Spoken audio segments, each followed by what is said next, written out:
అందరికీ ప్రభు పేరిట వందనాలండి. మరి ఆదివారం రోజున ఈ విధంగా కలుసుకునే అవకాశం దయచేసిన ప్రభుకు వందనాలు. కూడేసే ప్రతి బిడ్డకు వందనాలు. ఆన్లైన్లో చూసే ప్రతి బిడ్డకు వందనాలండి.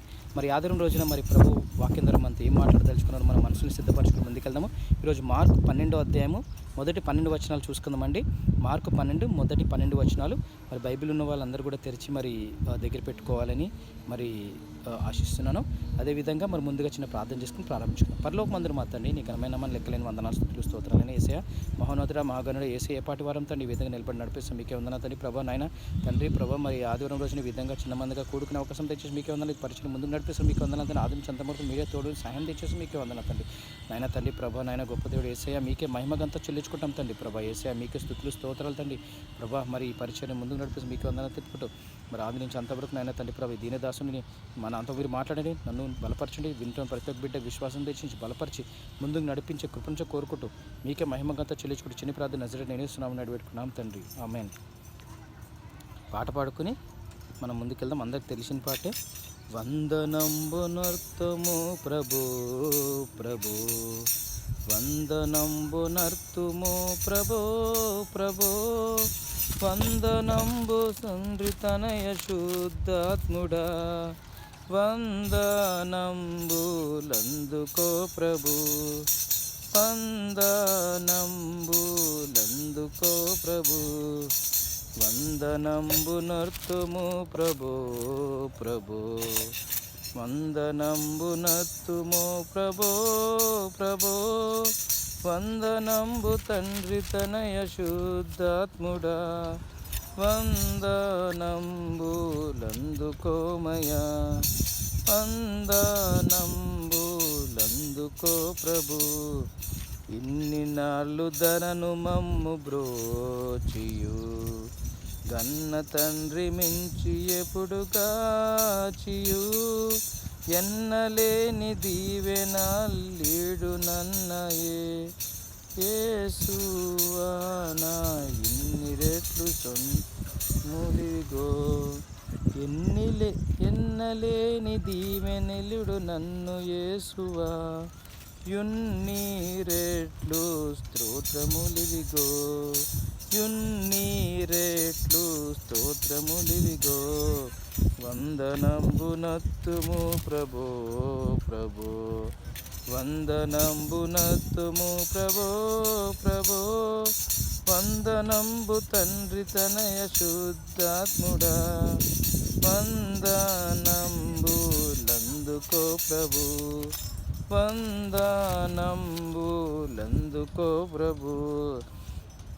ప్రాతవస్త్రంబు బాపమంతయో, పాత వస్త్రమంపు బాపమంతయు, ప్రీతిని మించి మమ్ము గావుము, నూతన పమునను నీదు నీతి సొసగుమా, దాత క్రీస్తు నాదరక్షక, వందనంబునర్తుము ప్రభో ప్రభో, వందనంబునర్తుము ప్రభో ప్రభో, వందనంబు తండ్రి తనయ శుద్ధాత్ముడా, వందనంబులందుకో ప్రభు, వందనంబులందుకో ప్రభు. హల్లెలూయా. మరి ఇప్పుడు మార్కు 12వ అధ్యాయము 1 నుంచి 12 వచనాలు చూసుకుందామండి. మార్కు 12 1 నుంచి 12 వచనాలు. The parable of the tenants. Mark 12 1 నుంచి 12 వచనాలు. ఆయన ఉపమాన రీతిగా వారికి బోధింపనారంభించెను. ఎట్లనగా, ఒక మనుష్యుడు ద్రాక్ష తోట నాటించి దాని చుట్టూ కంచె వేయించి ద్రాక్షల తొట్టి తొలిపించి గోపురము కట్టించి కాపులకు దానిని గుత్తకిచ్చి దేశాంతరము పోయెను. పంటకాలమందు ఆ కాపుల నుండి ద్రాక్ష తోట పంటలో తన భాగం తీసుకొని వచ్చుటకు కాపుల యొద్దకు అతడు ఒక దాసునిని పంపగా, వారు వాని పట్టుకొని కొట్టి వట్టి చేతులతో పంపివేసిరి. మరలా అతడు మరి ఒక దాసుని వారి యొద్దకు పంపగా, వారు వాని తల గాయము చేసి అవమానపరిచిరి. అతడు మరి ఒక్కని పంపగా వానిని చంపిరి. అతడింకా అనేకులను పంపగా వారు కొందరిని కొట్టిరి, కొందరిని చంపిరి. ఇంకను అతనికి ప్రియ కుమారుడు ఒకడుండెను గనుక వారు తన కుమారుని సన్మానించెదరనుకొని తుదకు వారి యొద్దకు అతనిని పంపెను. అయితే ఆ కాపులు, ఇతడు వారసుడు, ఇతని చంపుదము రండి, అప్పుడు స్వాస్థ్యము దగునని తమలో తాము చెప్పుకొని అతన్ని పట్టుకొని చంపి ద్రాక్ష తోట వెలుపల పారవేసి. కావున ఆ ద్రాక్ష తోట యజమానుడేమి చేయును? అతడు వచ్చి ఆ కాపులను సంహరించి ఇతరులకు ఆ ద్రాక్ష తోట ఇచ్చును గదా. మరియు ఇల్లు కట్టువారు నిరాకరించిన రాయి మూలకు తలరాయి అయ్యను. ఇది ప్రభు వలననే కలిగెను. ఇది మన కన్నులకు ఆశ్చర్యము అను లేఖనము మీరు చదవలేదా అని అడుగగా, తమ్మును గూర్చి ఆ ఉపమానము చెప్పెనని వారు గ్రహించి ఆయనను పట్టుకొనుటకు సమయము చూచుచుండిరి గాని జనసమూహమునకు భయపడి ఆయనను విడిచిపోయిరి. ఆమేన్. సో ఇక్కడ that parable of the tenants అంటే ఇప్పుడు రెంట్కున్నోళ్ళు అంటే దేవుడు ఉపమానం రీతిగా చెప్తున్నారు. అంటే ఉపమానం ఏంటంటే ఆయన ఉపమాన రీతిగా వారికి బోధింప ఆరంభించింది. ఏమనగా ఎట్లనగా ఒక మనుష్యుడు ద్రాక్ష తోట నాటించి, అంటే ఒక ఓనరు ద్రాక్ష తోట నాటి దానికి కంచె వేయించి ఆ ద్రాక్ష తోటలన్నీ కూడా ద్రాక్ష తొలగించి గోపురం కట్టించి కాపులకు దానిని గుర్తుకిచ్చారంట. అంటే ఇప్పుడు కాపులకు ఇస్తారు కదా, కాపుకి ఇచ్చాను నా పొలము కాపులు చూసుకోవడం, అట్లా కాపుకి ఇచ్చినప్పుడు ఈయన దేశాంతరం పోయాడంటే కాపుకి ఇచ్చేసిన బయట దేశానికి వెళ్ళిపోయి పంట కాలం వచ్చినప్పుడు కాపులు ఏం చేశారంటే ద్రాక్ష తోట పండ్లను తనకు భాగం తీసుకొని వచ్చేటకు కాపుల యొద్దకు అతను ఒక దాసుని పంపగా, అంటే కాపుల యొద్దకు సరే నా పంట వచ్చింది, నా పంట టైం వచ్చింది, నా పంట నాకు ఇవ్వండి, నేను ఒక దాసుని పంపిస్తే ఆయన కొట్టి పంపిస్తారంట. మళ్ళీ ఇంకో దాసుని పంపిస్తే ఆయన తల మీద గాయపరిచి ఆయన పంపించేస్తాడు. అతను మరి ఒక్కరిని పంపగా వాడిని చంపేసిరంట.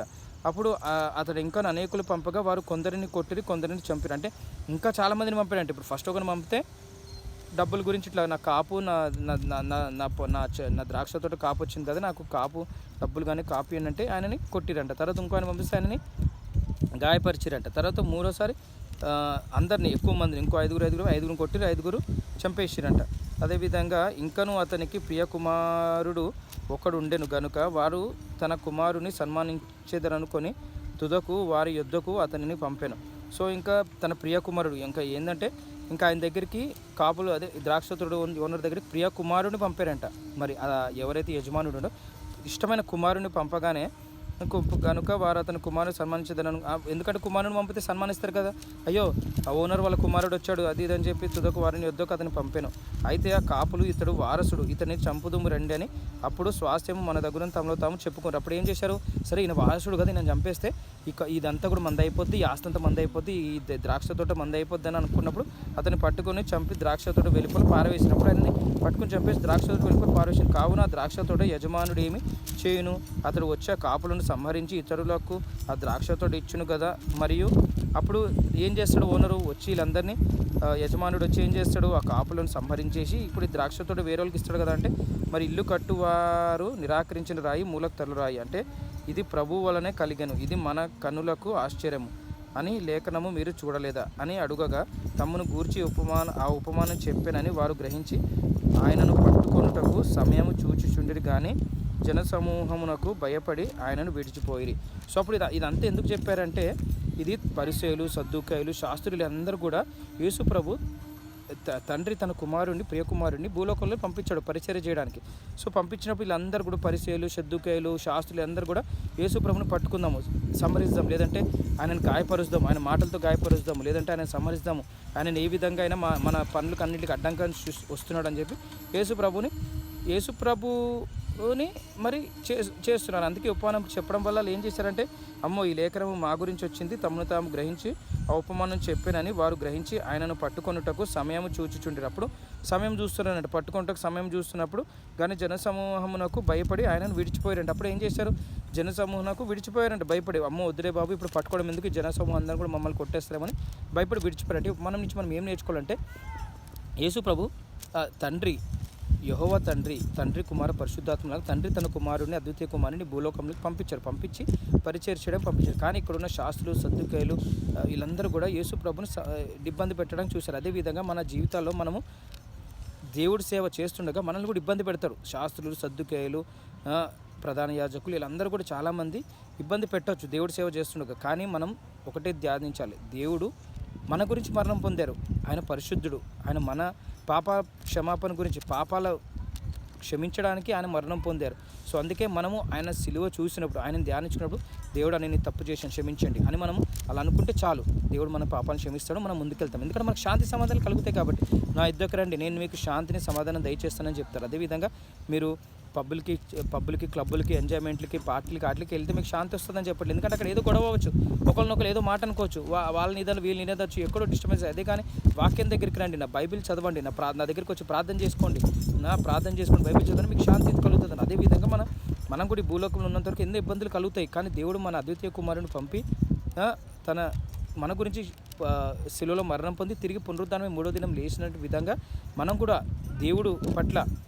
దేవుడు గురించి, దేవుడు పరిచర్య గురించి మనం ఎన్నిసార్లు చనిపోయినాం కదా. చనిపోవడం అంటే ఇక్కడ ఏంటంటే మన చెడుతనం నుంచి విసర్జించుట.